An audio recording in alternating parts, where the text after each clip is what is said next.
Hello everyone. आज का ये जो वीडियो है forum of bank pensioners activist mister Jayant Shukla ji ने फिर एक लेटर लिखे हैं। किसको? फाइनेंस मिनिस्टर को। क्या लिखे हैं, क्या डिमांड है उनका, डिटेल में आज का वीडियो में हम देखेंगे। और बहुत अच्छा अच्छा डिमांड वो उसमें रखे हुए हैं, और क्या है वो अच्छा डिमांड वो भी देख लेते हैं। इसका पहले कि हम वीडियो शुरू करें, अगर आप अभी तक हमारे चैनल को सब्सक्राइब नहीं किए हैं तो प्लीज़ सब्सक्राइब कर दीजिएगा, ताकि आगे हम जो भी वीडियो बनाएंगे उसका जानकारी आपको मिलते रहेगा। चलिए शुरू करते हैं आज का वीडियो। ये देखिए लेटर लिखे हैं Jayant Shukla ji, address to sister Nirmala Sitharaman, honourable finance minister, government of India, New Delhi. Respected ma'am, नमस्कार। Why such neglect of pensioners? Are they refugee? Pensioners को इतना क्यों नेग्लेक्ट कर रहे हैं? क्या वो रिफ्यूजी हैं? ये बोल रहे हैं कि इनह्यूमन ट्रीटमेंट कर जा रहे हैं, रिफ्यूजी जैसे उनको ट्रीटमेंट कर किया जा रहा है। More than 10 lakh pensioners of public sector bank and other banks are currently going through several financial and health crisis. वो इसी वजह से अभी तक 3.5 लाख पेंशनर्स दुनिया छोड़ के जा चुके हैं, but their pension is not updated. उसके बाद जो एक्सग्रेसिया रिव्यू होना चाहिए था वो भी 3 साल से रिव्यू नहीं हुआ है, पेंडिंग पड़ा है। It is a matter of grave concern that the cries of pensioners are not being heard by you too. आप भी नहीं सुन रहे उनका रोना पेंशनर्स का। The question remain, to whom now should the deprived, disappointed and frustrated pensioners complain? किसको बोलेंगे, किसको कंप्लेन करेंगे, किसको गुहार लगाएंगे? अगर आप नहीं सुन रहे, आपको जब मालूम है सब कुछ फिर भी आप नहीं सुन रहे हैं। उसके बाद वो बोल रहे हैं, it is not that you are unaware of the tragic life condition of bank pensioners. उनको मालूम है, सब कुछ मालूम है। इतने साल हो गया, 38 ईयर्स हो गया, 1986 से पेंशन है, अभी तक पेंशन अपडेशन नहीं है। जो रिटायर किया था 1986 से, जो बेसिक पेंशन था, आज भी वही बेसिक पेंशन है, कोई चेंज नहीं हुआ है।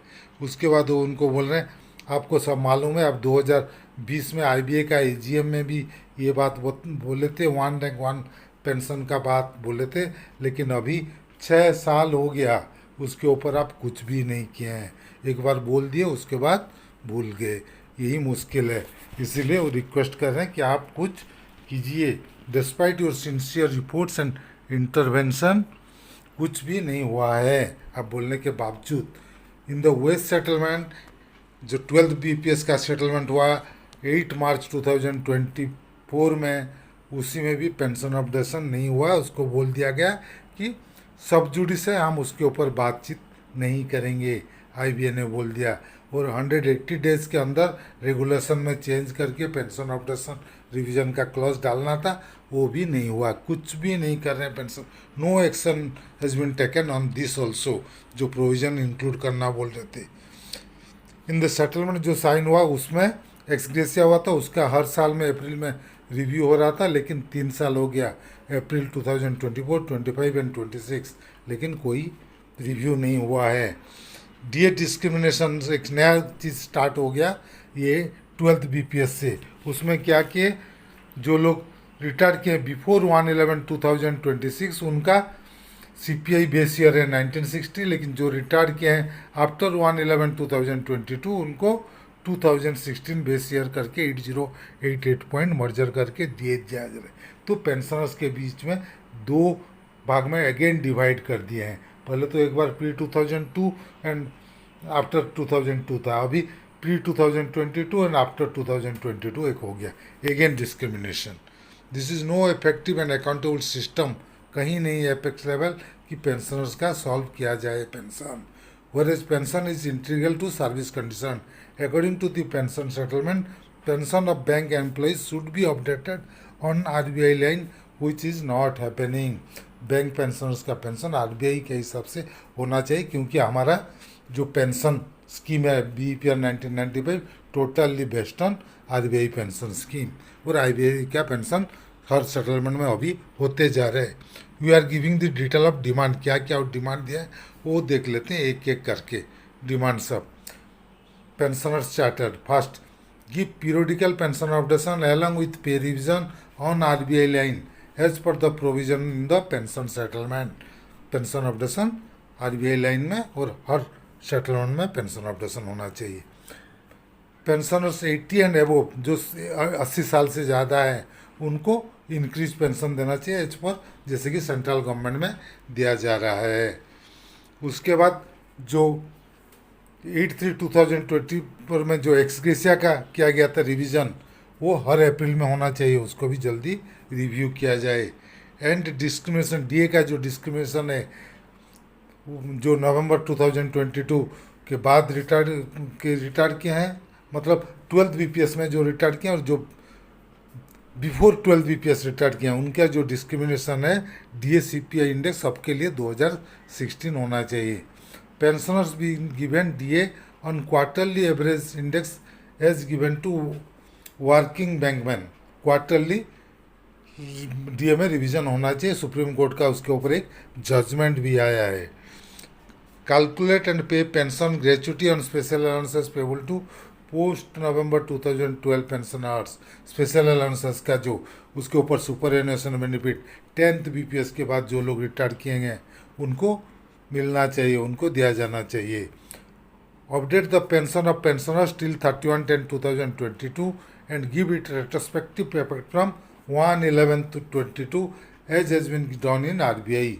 आरबीआई पैटर्न में पेंशन अपडेशन चाहिए और ये डिमांड कर 12th बीपीएस से पेंशन अपडेशन 1/11/2022 से देने के लिए, लेकिन आरबीआई का पेंशन अपडेशन 1 मार्च 2019 से हुआ है, तो हम भी 2019 से ही डिमांड करते हैं पेंशन अपडेशन। गिव जो कि एरियर 2019 से मिलना चाहिए। Give pension to resignees with retrospective effect as they are forfeiture held wrong. उनको नहीं दिए गए रेट्रोस्पेक्टिव प्रोस्पेक्टिव डेट से दिए हैं। Give one last pension option to about 200 to 250 retired bankman. बहुत कम नेग्लिजिबल जो रिटायरीज बच गए जो पेंशन ऑप्शन कोई भी पर्सनल काम कारण से और कोई कारण से नहीं दे पाए हैं, उनको और एक मौका देना चाहिए, और एक बार ऑप्शन देने का लिए रिक्वेस्ट किया जा रहा है। Cover all retirees from bankman by HI from welfare fund. सबको वेलफेयर फंड से पैसा मिलना चाहिए as done in case of working bankman. Honour Khandelwal committee report DFS guideline, मतलब पेंशन फंड से आपको पूरा इंश्योरेंस का प्रीमियम बियर होना चाहिए। 25% ऑफ वेलफेयर फंड पेंशनर्स के लिए खर्चा होना चाहिए। Bring in place grievances redressal system at the level of bank to resolve individual complaint of pensioners. Pensioners का प्रॉब्लम का रिजल्व करने के लिए, सोल्यूशन निकालने के लिए एक रिड्रेसल फोरम पेंशनर्स के लिए बनना चाहिए। एक बहुत अच्छा डिमांड है। पेंशनर्स कहाँ ग्रीवेंसेस रखेंगे, कोई जगह ही नहीं है उनके लिए, कोई सुनता नहीं। आईबीए तो बोलता है हमारा कोई अधिकार ही नहीं है, हमारा कोई राइट ही नहीं है, हम सुनने का कुछ हम जवाब भी नहीं देंगे, हम आरटीआई में आते ही नहीं है। Regarding issues mentioned above you are requested to make some arrangement at your level for immediate resolution. Pensioners will be grateful to you. Again वो रिक्वेस्ट कर रहे हैं फाइनेंस मिनिस्टर को, आप इसको टेक अप कीजिए। अगर मेरे हिसाब से बोल रहा हूँ, अगर चाहेगा डीएफएस ने चाहेंगे, फाइनेंस मिनिस्टर चाहेंगे तो 15 दिन में with in 15 days pension updation हो जाएगा। ऐसा नहीं है आज एक फ़ोन करके वो आईबीए का चेयरमैन को बोलेंगे कि आप इमीडिएट कॉल करके यूएफबी की से बात करके पेंशन अपडेशन का फॉर्मेलिटीज़ निकाल दीजिए क्या क्या है और 15 दिन के अंदर साइन कीजिए, तो कोई रास्ता नहीं बचेगा आईबीए को या बैंक मैनेजमेंट को, वो लोग साइन करना ही पड़ेगा। लेकिन सिंसियरिटी नहीं है, चाहते नहीं है फाइनेंस मिनिस्टर भी, क्योंकि ये फाइनेंस पैसा लगेगा। गवर्नमेंट को तो जो पैसा मिलता है प्रॉफिट से मिलता है, आरबीआई का से बहुत सारा डिविडेंड मिल रहा है, बाकी बैंक से भी गवर्नमेंट को पैसा जा रहा है, गवर्नमेंट को फंड मिल रहा है बैंकों से, लेकिन पेंशनर्स का भी अधिकार है, उसके बारे में भी डीएफएस को सोचना चाहिए। With respectful regards mister JN Shukla national convenor dated 11/6/2026। उसके बाद उनका मोबाइल नंबर नीचे दिया गया है। तो ये था आज का वीडियो। अगर हमारा वीडियो आपको पसंद आया तो प्लीज़ इसको लाइक कीजिए, शेयर कीजिए। आपका कुछ सुझाव है, कुछ भी बताना चाहते हैं तो कमेंट सेक्शन में ज़रूर दीजिएगा। और अगर अभी तक हमारे चैनल को सब्सक्राइब नहीं किए हैं तो प्लीज़ सब्सक्राइब कर दीजिएगा और बेल आइकन को दबाना मत भूलिएगा, ताकि आगे हम जो भी वीडियो बनाएंगे उसका जानकारी आपको मिलते रहेगा। Team Amey Kumar Mishra, thank you.